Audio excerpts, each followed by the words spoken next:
This episode is brought to you by Shopify. Whether you're selling a little or a lot, Shopify helps you do your thing, however you cha-ching. From the launch your online shop stage, all the way to the we just hit 1 million orders stage. No matter what stage you're in, Shopify's there to help you grow. Sign up for a $1 per month trial period at shopify.com/special offer, all lowercase. That's shopify.com/special offer. Everyone knows you can't beat the comfort of a pair of Crocs. But style doesn't get talked about enough. The edgy look and feel of the Echo Clog will bring your streetwear game to the next level. Plus, there are tons of new and exciting colors that'll match the look you're going for. It's time to bring the heat and build your look with Crocs Echo Clog. Shop the Echo Clog collection on crocs.com.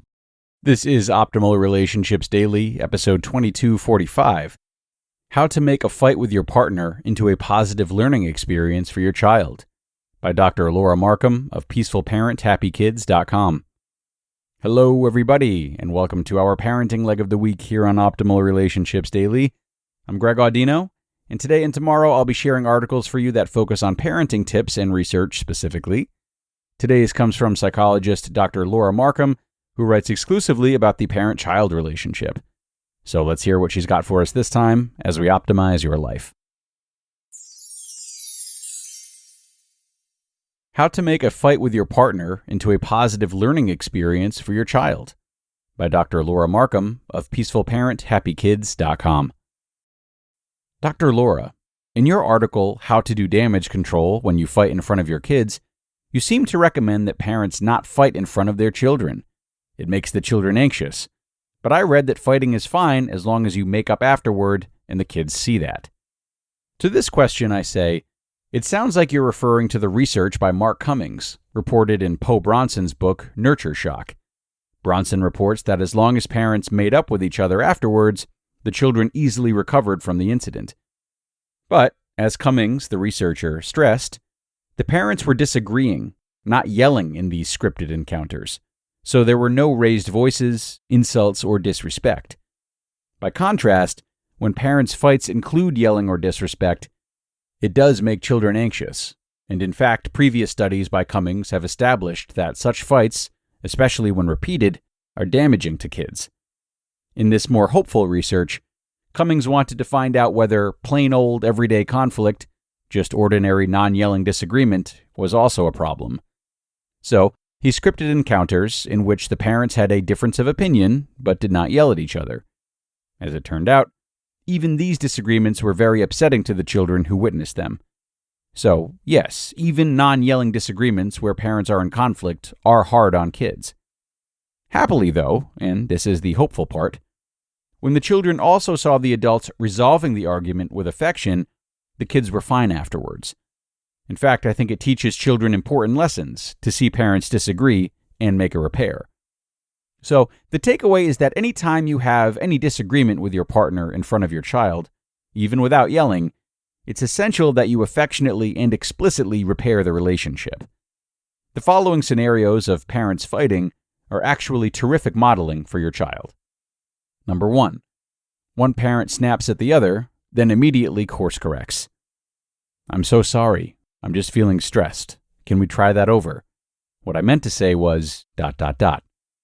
Kids learn from this modeling that anyone can get angry, but that we can take responsibility for our own emotions, apologize, and reconnect. You'll see your child start to apologize and course correct too. Number 2. Parents work through a difference of opinion without getting triggered and raising their voices. For instance, if you and your partner have a good-natured discussion about who should clean the toilet or whether to buy a new car, your child learns that humans who live together can have different needs and opinions, listen to each other, and work toward a win-win decision, all respectfully and with affection. Number 3.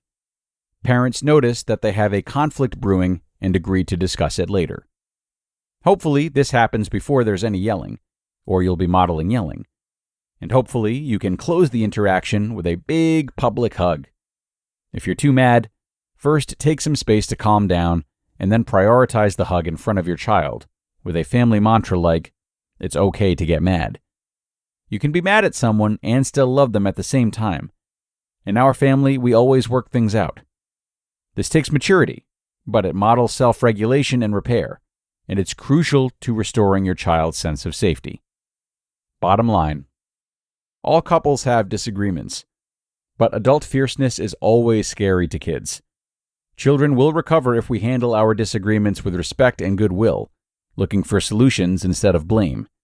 If we yell or express disrespect, it's an emotional risk factor for children, and simply making up in front of the child does not ameliorate the negative effects. And of course, respect and refraining from yelling is best for our partnerships too. Anger is a message to us about what we need. There's always a way to ask for what we need without attacking the other person. It's never appropriate to dump anger on another person, in front of your kids or not. Not easy to do? You're right. Most of us never learned how to manage our own emotions, express our needs without attacking, and handle conflict in a healthy way. But every couple can learn healthy conflict resolution, and you can repair things with your children if you've been fighting in front of them. You just listened to the post titled, How to Make a Fight with Your Partner into a Positive Learning Experience for Your Child, by Dr. Laura Markham of peacefulparenthappykids.com. And I'll be right back with my commentary.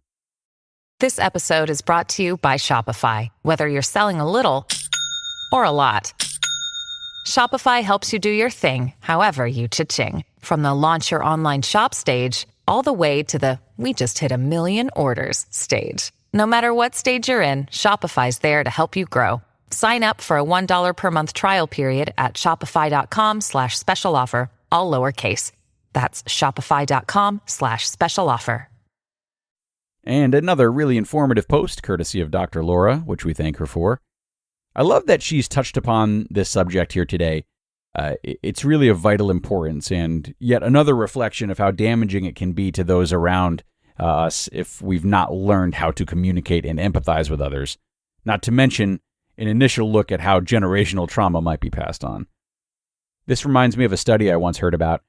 I believe it was done out of Harvard, but admittedly I don't remember exactly how it was conducted.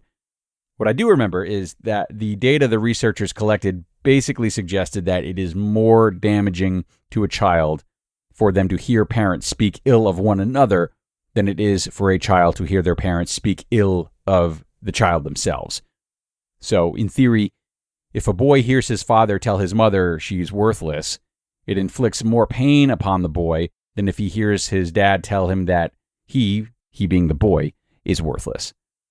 I'm sure there are a lot of variables to consider, and certain terminology would be more harmful to some more than others, but still something worth keeping in mind for parents.